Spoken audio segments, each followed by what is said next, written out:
There's a difference in the transportation issues here and in Northern Virginia, Togwell and Richmond. The problems there is Fairfax County's built out. Where would you build another road? Where you can't widen another road. So congestion is the problem there. I understand that all too well. Not too long out of college, I lived in Manassas for a while, for about a year, and their problem there is congestion. That's right. Their roads do wear out up there because they have so many vehicles traveling over those roads, but it's very different from this part of the state of Virginia. And part of that goes back to the formula. The formula for distributing transportation funds in the state is somewhat to the advantage of rural areas because we have to drive further. And that's appropriate that it be somewhat advantage because our people have to drive 10, 20, 30, 40, 50 miles to work or to church or school and with public safety is running all over the place all the time. Right. So that's called lane miles.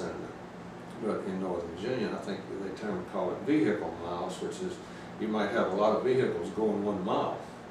So there's a continuing controversy between us rural legislators and urban legislators on how to allocate those monies between those two areas. So this is more of a rural versus an urban discussion than it is sometimes a dollar discussion. Well, I know from when I used to work as a sales engineer for an electrical equipment manufacturer, high voltage electrical equipment. But on some of the projects, I was talking with the civil engineers who were doing the roads and the parking areas, and they were talking about the demands. And they said one of the guys, I remember clearly, he was telling me that he didn't think the way that the state taxes usage based on large diesel trucks. Doesn't think that because of their weight and demand, they're a whole lot more damaging to the road versus via normal use versus a car that someone may drive around to work and back and forth. Does that issue ever come up in General Assembly, or? It has in the past. I don't recall it coming up in the last 2 years. It is an issue that will have to be addressed sooner or later. There's a lot of evidence that heavy trucks do additional damage. But then again, you go back to the definition of the interstate highways and the Federal Highway Act, which we get money from. We don't have much leeway to really unbalance that. And we have to remember that everything we use just about is delivered per truck now. So if we hit the truckers too hard, then the price of everything from gasoline to groceries goes up. So it's a careful balancing act to sort of keep it in perspective, just where the economic impact is prudent and reasonable. Right.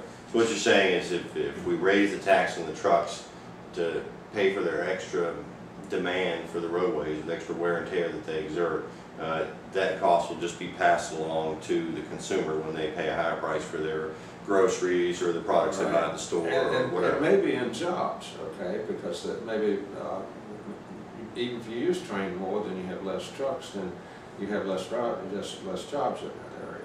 So it's a finely balanced approach, and sometimes it sort of gets out of balance. Right. Whether that will come up this session, I'm not certain.